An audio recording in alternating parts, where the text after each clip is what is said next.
कि हम जिस आग के दरिया को अबूर करके आए हैं, मेरे समेत इस ऐवान में इन मेंबरान में से कोई ऐसा मेंबर नहीं है जिसमें कम से कम 10 पर्चे ना हो, कम से कम 10 मुकदमात ना हो। आप ऐवान की बालादस्ती की बात करते हैं, ठीक कहा मेरे भाई ने, ताकत का सर चश्मा आवाम है। ये सब किताबी बातें हैं। इस मुल्क में मैटर वो करता है वोट डालने वाले नहीं, वोट गिनने वाले। और ये साबित हुआ है कि वोट डालने वालों के मैंडेट का यहां ना लिहाज किया गया, ना एहतराम किया गया, ना उनकी उस वोट की ताकत के मैंडेट को तस्लीम किया गया। ये इलेक्शन नहीं था, ये सिलेक्शन थी, और ये सिलेक्शन ऑक्शन के जरिए की जा रही थी कि मोहम्मद से वफा तूने तो हम तेरे हैं, ये जहान चीज है क्या लोहो कलम तेरे हैं। जनाब सरदार अयाज सादिक साहब, जनाब स्पीकर, मैं आपको दिल की अता गहराइयों से मुबारकबाद पेश करता हूं। आप तीसरी मर्तबा स्पीकर बने, यह बड़ा मुनफरद एजाज आपको हासिल है। जनाब स्पीकर, हमने खुसूसी नशिस्तों के बगैर एहतजाज के साथ ये इलेक्शन लड़ा, क्योंकि हम चाहते हैं कि हम ऐवान का हिस्सा बने और इस ऐवान को बावकार बनाएं। मेरे वोट 91 निकले और आपके वोट 191। मैं सिंगल पार्टी हूं और आप 7 पार्टियां हैं।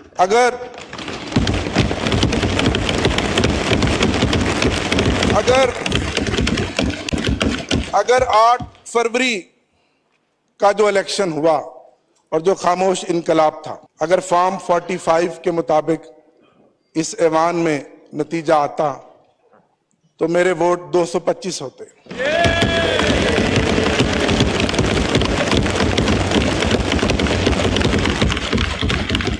आठ फरवरी को पाकिस्तान की गयूर अवाम ने इमरान खान के नजरियों को, उसकी जद्दोजहद को, उन निशानों को, जो कोई बैंगन था, कोई ढोल था, कोई जूता था, कोई घड़ियाल था, ढूंढ ढूंढ के मोहर लगाई और 180 सीटें हमें दी।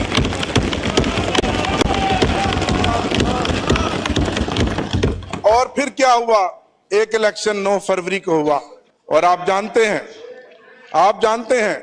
आपकी क़यादत जानती है कि फॉर्म 47 के जरिए हमारे मैंडेट पे डाका डाला गया और 80 कौमी असम्बली की सीटें हमसे छीनी गईं। जनाब स्पीकर, अगर वो 180 सीटें हों और हमारी खुसूसी नशिस्तें हों तो आज भी तहरीक इंसाफ इस ऐवान की सबसे बड़ी अकेली सिंगल लार्जर पार्टी है। मैं इस पार्टी का चीफ विप रहा हूं, मुझे फिर खान साहब ने, मेरे कायद ने चीफ विप बनाया। काउंटिंग मेरा काम है, आप जानते हैं। मैं 225 सीटों के साथ आज इस ऐवान में खड़ा हूं।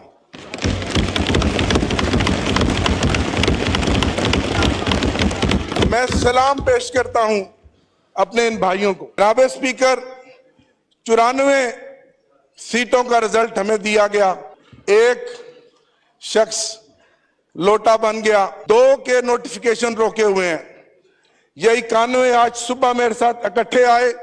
आज सुबह तक इन पर बेपनाह प्रेशर था, दबाव था, और आप सब कुछ जानते हैं जो कुछ हमारे साथ साल 1.5 साल से हो रहा है।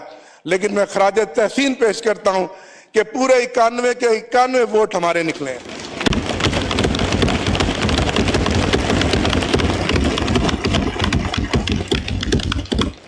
बावजूद इसके कि मेरे समेत, जनाब स्पीकर, ये मौजज़ा है कि हम जिस आग के दरिया को अबूर करके आए हैं, मेरे समेत इस ऐवान में इन मेंबरान में से कोई ऐसा मेंबर नहीं है जिसमें कम से कम 10 पर्चे ना हो, कम से कम 10 मुकदमात ना हो। और आप जमहूरियत की बात करते हैं, आप ऐवान की बालादस्ती की बात करते हैं, ठीक कहा मेरे भाई ने, ताकत का सर चश्मा आवाम है। ये सब किताबी बातें हैं, सब नारे हैं। मुझे अपने एक दोस्त की बात याद आ गई कि कितने अफसोस की बात है, यहां बहुत सीनियर्स बैठे हैं, कि जिसने कहा नहीं जनाब, इस मुल्क में मैटर वो करता है वोट डालने वाले नहीं, वोट गिनने वाले।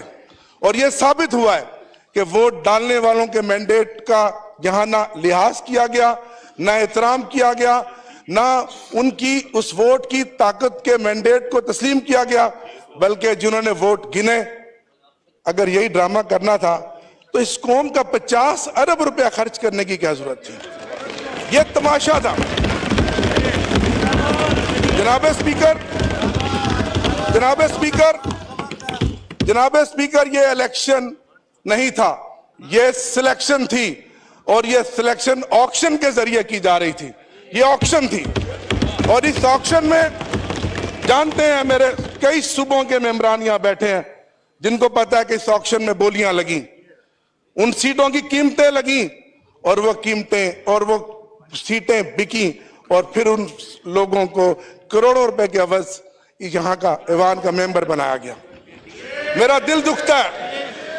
मैं एक पॉलिटिकल वर्कर हूं, मैं तीसरी दफा इस ऐवान का हिस्सा बना हूं। कल कहने को तो ये तारफी सेशन था, लेकिन मेरे दोस्तों के चेहरे लटके हुए थे, सोगवार थे, रंग उड़े हुए थे, जमीर मुर्दा थे। कल मुझे कहने दीजिए कि कल का ये सेशन ताजियती सेशन था, ये तारफी सेशन नहीं था, ये ताजियती सेशन था, ये ताजियती सेशन था। आज पूरा मुल्क सोगवार है। इलेक्शन होता है, एक नई चमक आती है, एक रमक आती है, लोगों में एक उम्मीद पैदा होती है कि एक हुकूमत बनेगी, हमारे मसाइल का मदावा करेगी। आज सबसे बड़ा मसला हमें अपने एनर्जी क्राइसिस का है।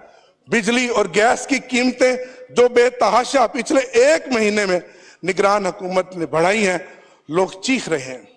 बिजली का यूनिट जो पिछली गर्मियों में हमने 70 रुपए फी यूनिट इस्तेमाल किया था, 85 रुपए पर यूनिट हम इस्तेमाल करेंगे। लोग मर रहे हैं, कहां जाएं लोग? आप कहते हैं हम इस ऐवान को बालादस्त बनाएंगे। ये ऐवान बालादस्त बनेगा जो हमारे मैंडेट को चोरी करके बैठा हुआ?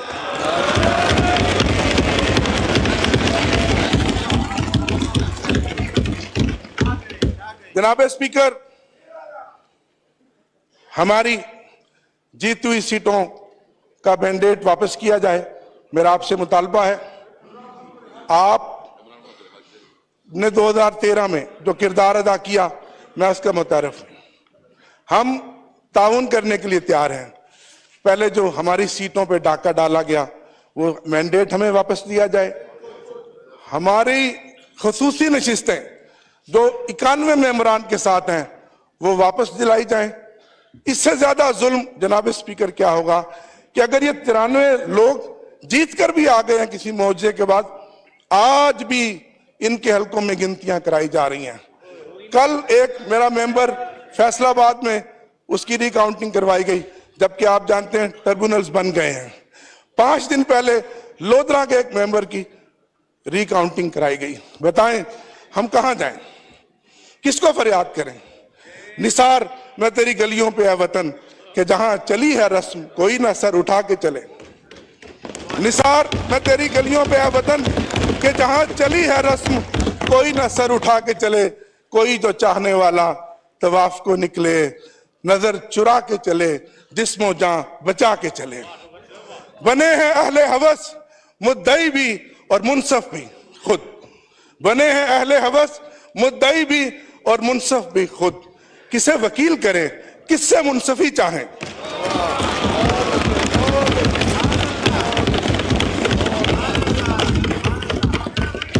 जनाब स्पीकर, मैं इस मौका पर खराज तहसीन पेश करूंगा। खासतौर पे मेरा पैगाम है उन लोगों को जो कहते थे कि इमरान खान के नाम पे कांटा लग गया है। आपने देखा कल और आज, आपने देखा कल और आज इस ऐवान में जो कांटा लगाने वाले आंखें खोल कर देखें। कल और आज इस ऐवान में इमरान खान की तस्वीरों के साथ, नारों के साथ यह ऐवान गूंज रहा है।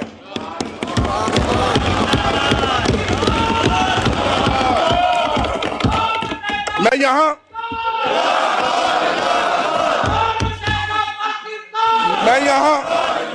यहां खराज तहसीन पेश करूंगा अपने लीडर इमरान खान साहब को। जनाब स्पीकर, आपने नेशनल कंसेंसस की बात की। लतीफ कोसा साहब और अली मोहम्मद खान साहब हम जेल में गए। मेरी सारी 4 महीने की जेल कैदो बंद की सोबतें, सारे मसाइल, सारी मुश्किलें खत्म हो गई जब मैंने उस मर्द कलंदर को देखा, जिस हौसले के साथ वो बैठा है, जिस दलेरी के साथ वो बैठा है। और उसने कहा कि मैं इस मुल्क की खातिर, इस मुल्क के 25 करोड़ अवाम की खातिर रिकंसिलिएशन के लिए तैयार हूं, लेकिन सबसे पहले मेरा मैंडेट मुझे वापस दिया जाए। आप अपना किरदार अदा करें, आप किरदार अदा कर रहे हैं, तारीख देख रही है। ये पाकिस्तान आपका भी है, मेरा भी है, हमारे बच्चों का भी है। हमने इस मुल्क को आगे लेकर जाना है। मैं यहां अपने वाइस चेयरमैन शाह महमूद कुरैशी साहब को खराज तहसीन पेश करता हूं, अपने सदर चौधरी परवेज इलाही साहब को खराज तहसीन पेश करता हूं, और उन खवातीन को आज 10वां महीना हो गया जो सियासी कैदी हैं। डॉक्टर यास्मीन राशिद जो कौमी असम्बली का इलेक्शन जीत चुकी है, आलिया हमजा और मोहतरमा सनम जावेद और दीगर कैदी खवातीन, और हमारी मोहतरमा बुशरा बीबी साहिबा, जिनको इस चीज की सजा मिल रही है कि वो इमरान खान की अहलिया है। इससे बड़ा जुल्म कभी होगा कि जितनी चादर 4 दीवारी की पामाली इन 10-12 महीनों में हुई है, इसकी कोई मिसाल नहीं मिलती। हम पॉलिटिकल वर्कर हैं, मेरा ईमान है कि हाकमियत सिर्फ अल्लाह की है और अल्लाह अल हक है, और अल्लाह ने दिखा दिया। अगर आप आज भी नहीं मानते और फिर कोई तजर्बा करेंगे तो फिर इस मुल्क का अल्लाह ही हाफिज है। जनाब स्पीकर, बहुत शुक्रिया।